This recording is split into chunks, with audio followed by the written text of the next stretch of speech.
Hello football lovers, berjumpa lagi dan lagi dengan Kakak Spasi. Kali ini Kakak sudah menyiapkan berita-berita terupdate seputar dunia sepak bola untuk kalian semua. Selamat menyaksikan.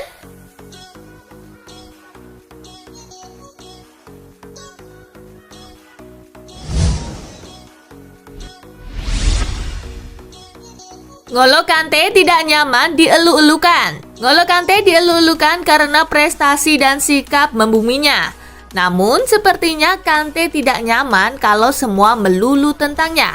Dilansir dari The Sun, N'Golo Kante nyatanya tidak hanyut dengan pujian-pujian. Sebaliknya, Kante justru merasa tidak nyaman. Saya hanya seorang pria normal, seorang pesepak bola seperti yang lainnya. Tidak perlu mengatakan saya yang paling baik, katanya.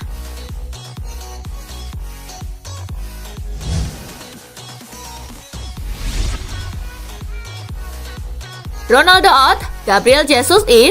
Masalah finansial yang muncul akibat pandemi virus corona membuat Juventus harus menyusun ulang rencana tim untuk jangka panjang dan pendek.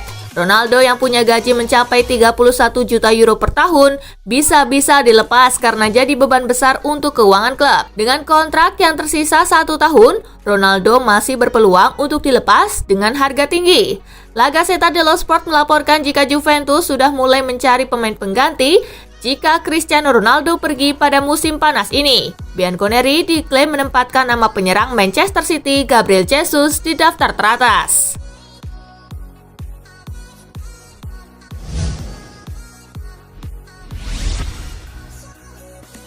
Sudah tanda tangan kontrak, PSG resmikan transfer Jorginho Wijnaldum. Jurnalis Italia sekaligus pakar transfer, Fabrizio Romano, memberikan informasi terkini tentang masa depan pemain Liverpool, Jorginho Wijnaldum. Melalui Twitternya @Fabrizio Romano, Romano menyatakan Wijnaldum sudah menandatangani kontrak sehingga resmi menjadi pemain Paris Saint-Germain.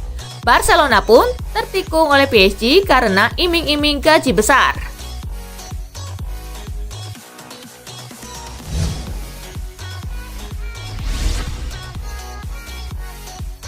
Argentina bantah kabar bakal mundur dari Copa America 2021. Argentina awalnya ditunjuk sebagai tuan rumah Copa America 2021 bersama Kolombia.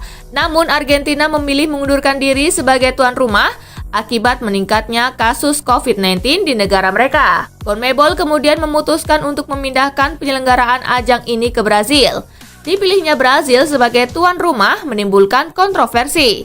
Hal ini karena Brazil juga masih kesulitan menangani pandemi COVID-19.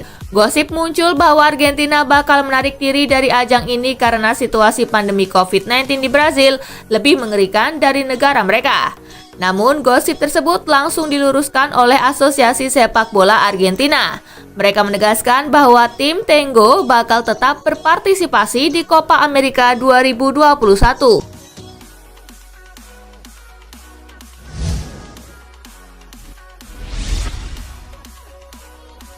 Bertabur bintang, timnas Prancis seperti tim PlayStation di Piala Eropa 2020. Paul Pogba mengakui skuad Les Bleus bertabur nama-nama tenar. Dia bahkan menyebut timnas Prancis seperti tim PlayStation. Timnas Prancis adalah salah satu unggulan di Piala Eropa 2020. Les Bleus layak mendapatkan status unggulan karena datang sebagai juara bertahan Piala Dunia 2018. Selain itu, timnas Prancis pun diperkuat para pemain terbaik di dunia sepak bola saat ini. Para pengamat sepak bola pun menjagokan timnas Prancis untuk mengawinkan trofi Piala Eropa 2020 dengan Piala Dunia 2018. Timnas Prancis menerima banjir pujian bahkan sebelum menjuarai Piala Eropa 2020.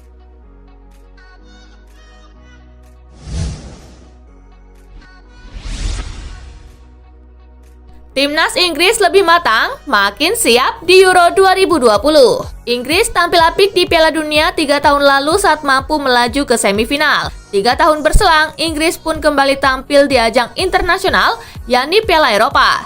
Inggris lagi-lagi menjadi salah satu favorit juara meski peluangnya tak sebesar Prancis, Spanyol, Portugal, atau Belgia. Namun Kane selaku kapten tim yakin Inggris bisa meraih hasil lebih baik. Sebab pengalaman di Piala Dunia 2018 mengajarkan para pemain Inggris untuk punya mental lebih kuat lagi menghadapi turnamen besar. Apalagi Inggris relatif punya skuad yang lebih matang dan berkualitas saat ini.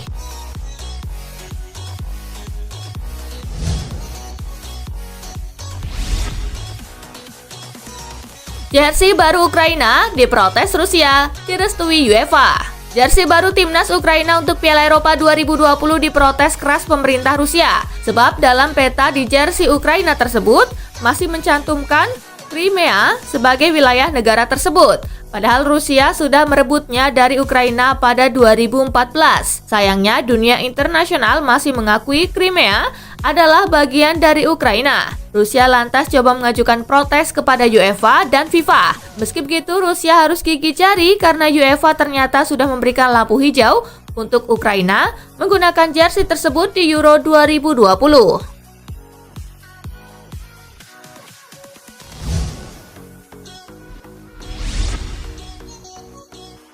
Back Brighton gantikan Trent di timnas Inggris. Cedera paha Trent tergolong parah dan mengharuskannya istirahat 4 hingga 6 pekan. Itu artinya Trent harus melewatkan Piala Eropa 2020. Inggris pun bergegas mencari pengganti sang pemain. Dari beberapa nama yang muncul ke publik seperti Jesse Lingard atau James Ward-Prowse, Inggris malah memilih Ben White. Back Brighton itu dianggap berguna untuk Inggris karena pemain multifungsi. Ben White yang berusia 23 tahun tampil gemilang di Brighton musim ini dan jadi incaran banyak klub besar Eropa. Dia pemain paling banyak tampil untuk Brighton musim lalu.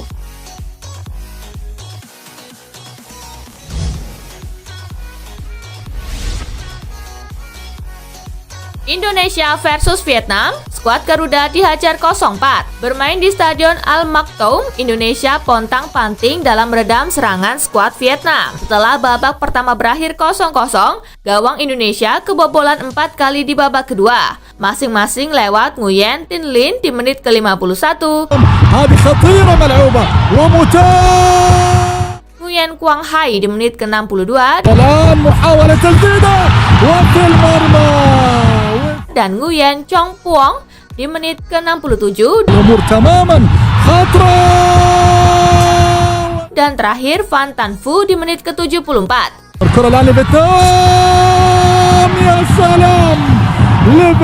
Kekalahan membuat Indonesia cuma mengkoleksi 1 poin dari 7 laga.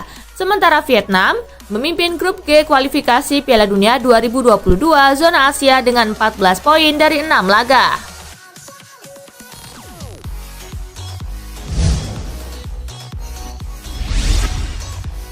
Lesakan 7 gol ke gawang Latvia, Jerman berpesta jelang Piala Eropa. Timnas Jerman mendulang pesta gol ke gawang timnas Latvia pada laga uji coba jelang Piala Eropa 2020. Der Panzer menang telak 7-1 dalam duel yang dihelat di Merkur-Spiel Arena Selasa 8 Juni. Jerman mencetak 6 gol terlebih dahulu melalui Robin Gosens di menit ke-19. Ilkay Gundogan di menit ke-21. Helped on again by Gundogan. Thomas Müller di menit ke-27. Gosens, another wonderful finish. Bunuh diri Robert Ozol di menit ke-39. And it's gone in. May have gone. Sergei Gnabry di menit ke-45. Gnabry, what a finish that is. Dan Timo Werner di menit ke-50. Werner. But what an introduction. Latvia hanya bisa mencetak gol penggembira di menit ke-75 lewat Aleksej Saveljevs. That says you can't take a liberty like that. Oh, they've got a goal. They've got a... Namun Jerman kembali mencetak gol di menit ke-76 lewat Leroy Sané. And Germany get a response. Jerman selanjutnya akan memulai kiprah di Piala Eropa 2020 dengan melawan Prancis di Allianz Arena Rabu 16 Juni.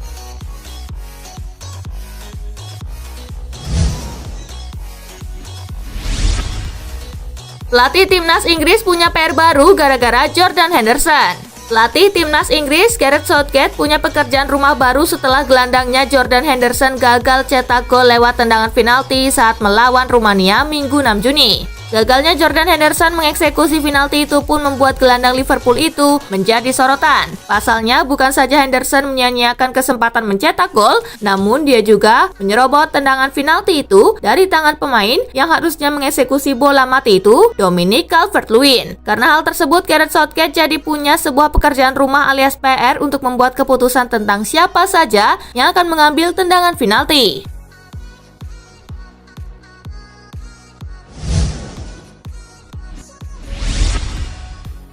PSG rayu Donnarumma tawarkan gaji 173 miliar rupiah per musim. Paris Saint-Germain dikabarkan sedang bernegosiasi dengan Gianluigi Donnarumma. PSG menawari Donnarumma dengan gaji 10 juta euro per musim. Klub raksasa Ligue 1 itu berharap bisa mencapai kesepakatan dengan kiper asal Italia itu dalam beberapa hari ke depan. Gaji yang ditawarkan oleh PSG itu sesuai dengan angka yang sempat disodorkan oleh agen Donnarumma, Mino Raiola, kepada Milan saat menegosiasikan kontrak baru untuk kliennya. Namun Rossoneri hanya mengajukan tawaran bayaran 8 juta euro kepada Donnarumma.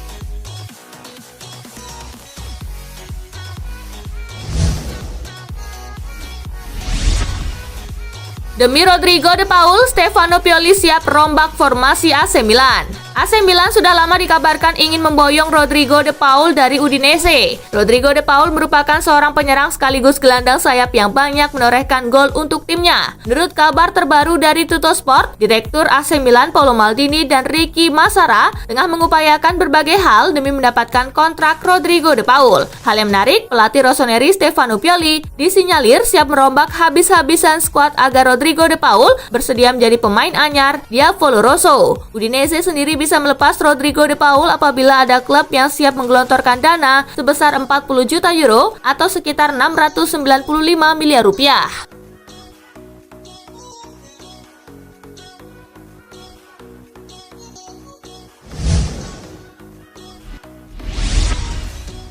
Bos PSG tepis rumor soal kepergian Mbappe. Rumor kepergian Kylian Mbappe dari Paris Saint-Germain seolah tidak pernah mereda. Setidaknya dalam 2 edisi terakhir jendela transfer pemain, Real Madrid disebut-sebut telah menjadikan Mbappe sebagai target utama dalam upaya membangun Los Galacticos edisi teranyar. Real Madrid pun berharap bisa mendatangkan mantan penyerang AS Monaco itu dengan status free transfer pada awal musim 2022-2023 mendatang. Namun semua kemungkinan itu langsung ditutup oleh Presiden PSG Nasser Al-Khelaifi. Bahkan pengusaha asal Qatar tersebut menegaskan Mbappe tidak akan hengkang pada bursa transfer musim panas mendatang. Dengan sangat yakin, Al-Khelaifi menyebut Mbappe akan tetap memperkuat PSG pada musim depan.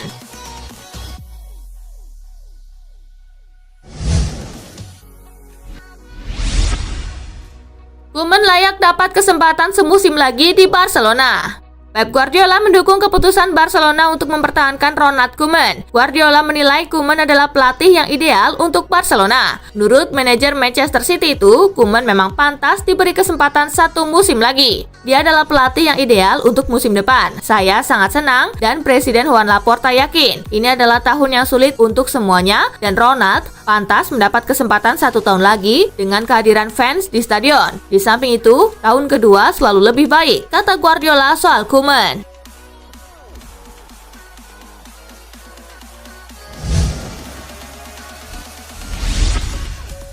Ogah kena tikung lagi, Barcelona ngebet dapatkan Memphis Depay secepatnya. Tidak mau kena tikung lagi, Barcelona dilaporkan ingin segera menyelesaikan transfer Memphis Depay secepatnya. Sebelumnya diketahui jika Barcelona tertikung Paris Saint-Germain yang secara mengejutkan ikut dalam perburuan untuk mendapatkan tanda tangan bintang gratis Liverpool, Georginio Wijnaldum. Laporan dari Fabrizio Romano lewat akun Twitter pribadinya menyebutkan jika Barcelona telah melayangkan kontrak berdurasi 3 musim untuk Memphis Depay. Kontrak berdurasi 3 musim tersebut memiliki nilai yang jauh lebih besar dari nilai yang ditawarkan oleh Barcelona sebelumnya. Hal tersebut dilakukan untuk membuat saga transfer ini segera selesai dan untuk menghindari tragedi Wijnaldum terjadi kembali.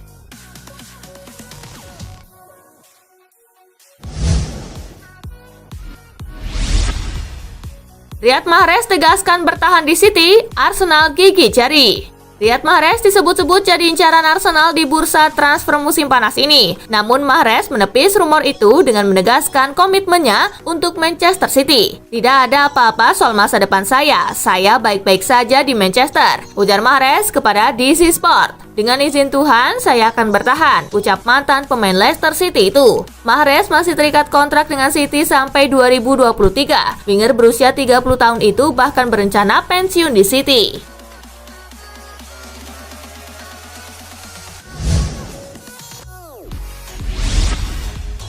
Phil Foden, pemain paling bernilai di dunia. Gelandang Manchester City, Phil Foden jadi pemain paling bernilai di 5 liga top Eropa saat ini menurut studi. Studi itu dilakukan oleh CIES Football Observatory yang memang rutin menelaah nilai pemain sepak bola. Penilaian dilakukan dengan berbagai variabel termasuk usia, performa, nilai ekonomi klub masing-masing pemain, dan juga inflasi untuk memperkirakan angka transfer. Dari hasil penelitian, Phil Foden memuncaki daftar dengan nilai 190,2 juta euro yang praktis bisa dibilang jadi pemain dengan nilai tertinggi di dunia mengingat 5 liga top Eropa dianggap sebagai yang terbaik.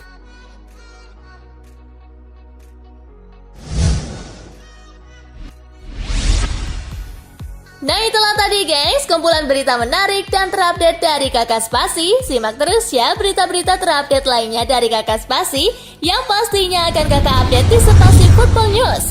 Tapi jangan ditinggalin ya channel Spasinya, karena Kakak akan update juga tentang fakta-fakta menarik seputar sepak bola dunia. Dan jangan lupa untuk terus di like, comment, share, dan juga subscribe ya. See you guys!